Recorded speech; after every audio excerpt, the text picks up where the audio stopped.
G'day and welcome. I'm Peter Bender. I'm the principal of Bundaberg Commercial. This week we're going to talk about various ways of having passive income. Traditionally, we used to think of making income in one of three ways.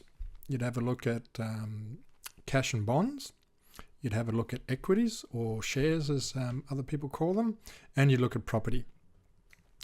Now, as time progressed, what we found is that people would look around and there'd be a lot of other rich people who hadn't made their money in one of those three ways. Essentially, it was the business class that started to really generate a lot of income and get a lot of news headlines, particularly after industrialization of most of the Western world. And in the last couple of maybe 2 decades, a fifth category of income has started to generate, and that's inheritance income. Never really before have parents been able to provide so much funds and inheritance to their children. I do like my clients who have a ski account spending the kids' inheritance. I think that's the way to go. But a lot of other people are very much driven by making sure there's an inheritance for their children. So if you're one of those next generation and you're going to be lucky enough to get an inheritance, congratulations and well done.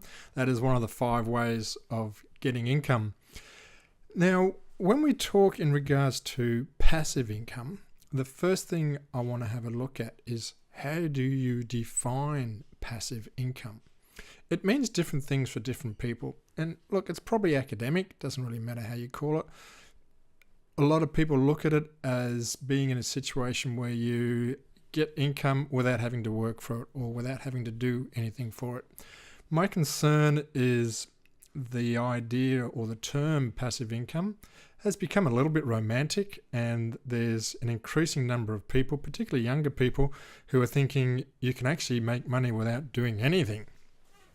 It doesn't quite work out.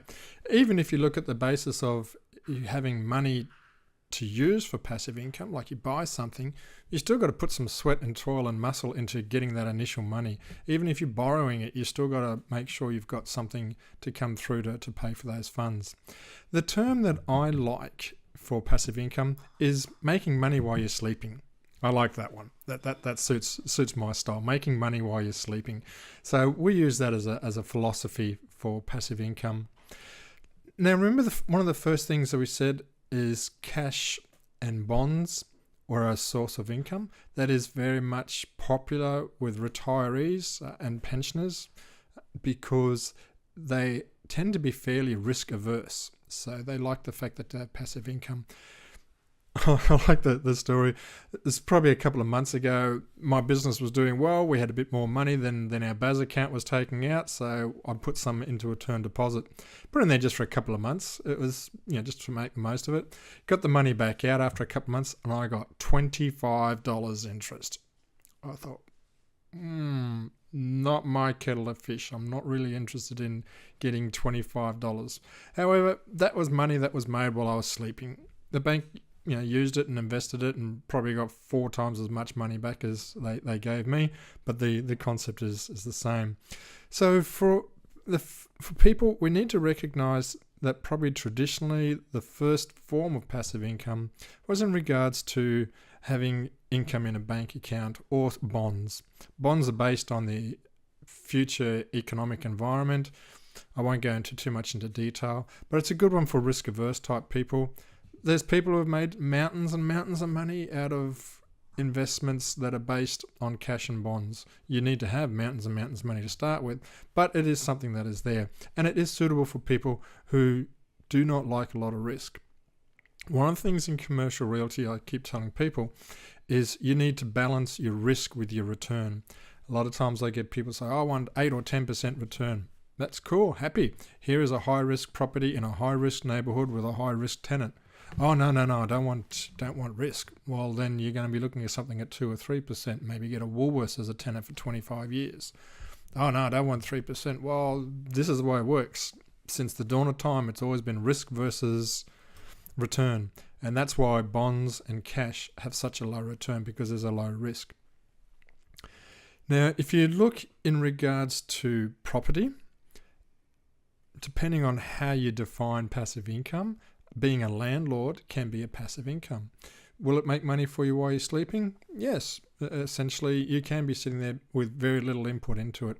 However, recognize that you're still going to need to do things or have someone else do things, a property manager. You're going to still need to put money into the building, keep the maintenance up. You're going to have risk if the tenant moves and you need to put another tenant in there, or if there's been an accident of some sort or damage to the building that needs to be repaired.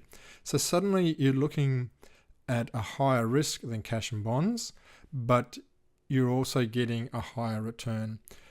How much return do you get for commercial property? Look, right now it's really turbulent. It's anywhere between 3% and 10%, depending on what type of building, what type of tenant, what type of geography, what type of lease. So as you can see, there's a fair bit of variety going on out there in the commercial space. When you get to business, remember we talked about the different types of making money. You can have a passive income business. Now, one of the ways of doing that is having a good, solid, long-established business with big, strong market share, big profit margins, and having a professional manager in there. Someone who knows what they're doing, knows how to run a business. You pay them well. They take care of you. You sleep. The money comes in the bank each month. Once again, you need to factor in the risk and return on there. For a good business, you're really looking at a minimum of 20% return. Anything below that, you're starting to not getting enough money for the risk that's involved in it. There's a lot more risks involved in running a business than there is a commercial property sometimes. And there's a lot more risk than if you had cash and bonds. But that is another source of passive income, having a business. Inheritance, it's probably not much risk and return there. So just don't be bumping off your parents. Otherwise, you will get into risk and bad aspects of life. I want to have a look in particular at three types of passive income in the area that's commercial property and commercial businesses. These three are probably the top three search items when people are looking for businesses. The first one is an online business. Now, what do we mean by an online business? Once again, there's plenty of definitions on there. I had a client who had a patent.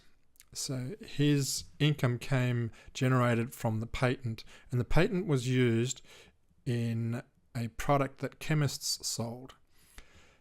His work all came from suppliers. So a supplier would go around Sydney, for argument's sake, check all the suppliers in their chemist shops. When the suppliers were low, he'd order more. The supplier would order more product, and that product will come by email or onto the website. And my client had a double garage, and one garage was just chockers of boxes of his product. They had them made in China, shipped out to where he is in Bundaberg, and it was then the orders came in from the wholesalers. He'd put 10 or 15 boxes or cartons onto a truck and chuff them off. That is an online business. And it's a low involvement business. And I think when you consider passive income, be realistic. Look at thinking of it as it's a low involvement source of income. You're pretty well always going to have to do something. So it's very much a matter of you deciding how much of that something do you want to do. And I talk in terms of having a book of knowledge with my clients. This is where you write down some notes from the video and some action items. And I think a good action item for today would be to write down passive income. How much involvement are you prepared to put in there? It may be you want a passive income because you've got a main job, you just want a little bit extra. Okay, then have a look at the number of hours that you can put in there. Have a look at how much money you can put in as an investment to create that passive income stream. I was lucky enough to have worked in a large government agency for over a decade.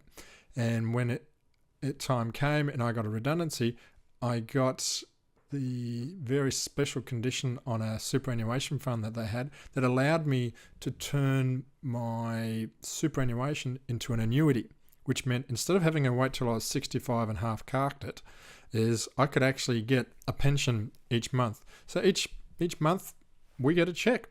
To me, that's passive income. That is something that people need to have a look at. To me, there's no work, no involvement, no risk in that. Yeah, it's about 4.5%, 5%, but it's money for jam for me. These are the things you need to have a look at. How much do you want? What sort of return do you want? How much involvement do you want to put in there?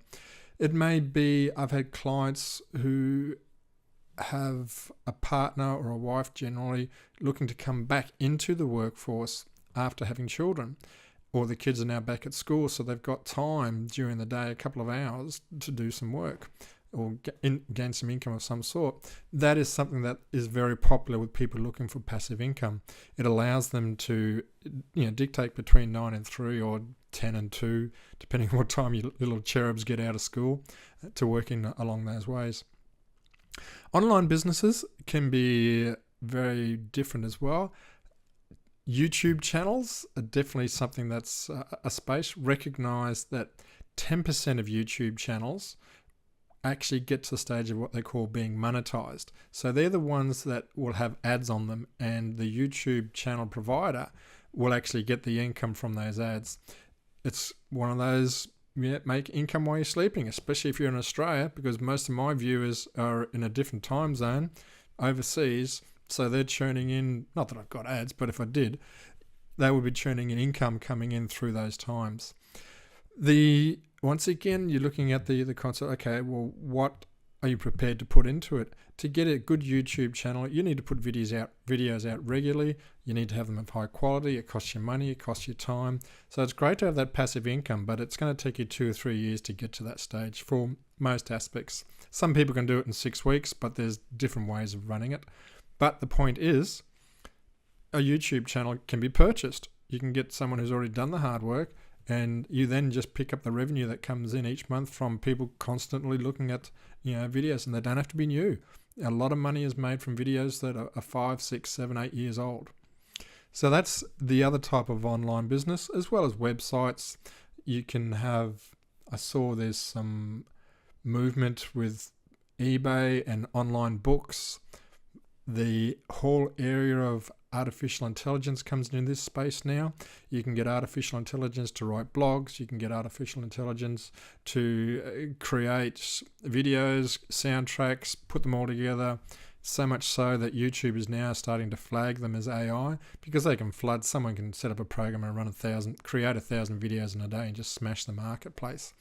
But the quality is always different. So that's online as a passive income. Then we have a look at what I would call the suds industries. Water. Lots of passive income in water. What do I mean by passive income in water? All right, probably the most popular listings I'll have when I get them are laundromats. Everybody seems to have an accountant that recommends go get a laundromat. And I love it because there is 100 buyers for every laundromat. And it pumps the price up for laundromats. It's a case of supply and demand. You put a price on the marketplace and someone else will come in and say, I'll have that one. So no, it's almost under contract. Oh, I'll pay extra for it. And the price goes up and up and up and up. That is the cost of being part of the herd. So if you're looking at passive income, you need to have a look at how much entry level you're going to work into. And laundromats are one of those capers. You need to also have a look at other aspects. You need to make sure the laundromat is in a safe place with decent security cameras, because really you are relying on the goodwill of people that they're going to come in, they're going to take care of your premises, they're going to take care of your machines, because most of these laundromats don't have anybody on site. So make sure you're in a well-lit shopping centre in a good area. Having a well-lit laundromat in a bad area is just asking for disaster. Remember how we talked about risk and return? If you're going to have a risky laundromat, make sure you get a very high return. Machines, depending on what type they are, where they're manufactured, how old they are, how much use you have, they're expensive little suckers. So make sure you have someone looking through the machines and verifying that they are in good condition. Particularly if you've got new machines that have got warranty. Hey, Bob's your uncle. That's the way to run with it. Other things for laundromats, if you can have them totally credit card operated, if you don't have coinage there, you don't get as many vandals as you would normally, because they know there's no cash on premises. That takes a lot of the fun out of it altogether. They're looking for their own passive income with a crowbar. So, make sure that you have something that's all automated, all with credit cards, and that you can turn the machines on and off, those sort of type aspects. That would be the main things for a laundromat. There's one laundromat currently that I've got listed. So if you want to go to bundabergcommercialrealty.com.au, have a look at it. There's material information, good for research if you want, even if you're not interested in laundromats. It gives you a good opportunity to understand what type of functions and what type of things you look for in a passive income. The third type of passive income that is very popular, so we've gone through online businesses, we've gone through laundromat, is another suds, as in washing suds, industry, is the automatic car washes. These tend to be big ticket items, so for a lot of people, the entry level is way too high. Most of the time you're looking, it's got to be $1 million for something decent. They are popular because, once again, it's passive. It's perceived that people come in, put a credit card, get the car wash, out they go. And look, on a good day or a good night, that's what happens. That's what works. It's the other instances that are issues. The machinery for the automatic car washes, particularly the drive-through ones as opposed to the high-pressure hoses, they're big, they're expensive, and they can break down. If you've got, I'm thinking of one of my car washes in town, they've got 5 bays. One of them is automatic. Whenever that one is down, their income is plummeted, and it's difficult to get them fixed. I have another one of my local poor guys. He's got a automatic laundromat. They have signs everywhere. It's essentially saying, if you've got a worker ute that has one of those bars on the back, which helps them to support timber, PVC pipes, be able to carry loads. They say, if you've got a ute like that with one of those bars, please don't use the automatic one. Go to the pressure side on the other side. Some of the guys and girls, they're tired at the end of the day. They're driving through, as we all do. We look at a sign. Yeah, that's me. Oh, they're just over worried. And sure enough, a tradie went through, got into the automatic car wash, and when it came to the stage when the machine would spin with a cloth to wash it, they all wrapped around the piping and just destroyed the car wash. And you wouldn't believe it, the guy in the car tried to drive off. Hello, there's security cameras everywhere. It was big bucks to repair that. Sorry, that one is not covered by warranty. This is a passive income, but like all passive incomes, make sure your risk covers the return, and be aware that you still will need to check things up. You still will need to repair things. People are going to damage your laundromat. People are going to damage any business that you've got, any product that you've got, any car park you've got, any building that you've got. So this is probably the main thing they want to get through. Think of passive income as there's several different types. How much input do you want in it, both on a cash point of view and time? And make sure you recognize the fine balance between risk and return. That's probably it for passive income. Hope that teaches you some more things than what you didn't know. If you've got some questions, please put them in the comments. If you like what you're hearing, then please subscribe, because I thrive on good feedback. If you subscribe, then I know I'm doing okay, and I'm happy to produce more. All right, take care, God bless, and see you next Tuesday.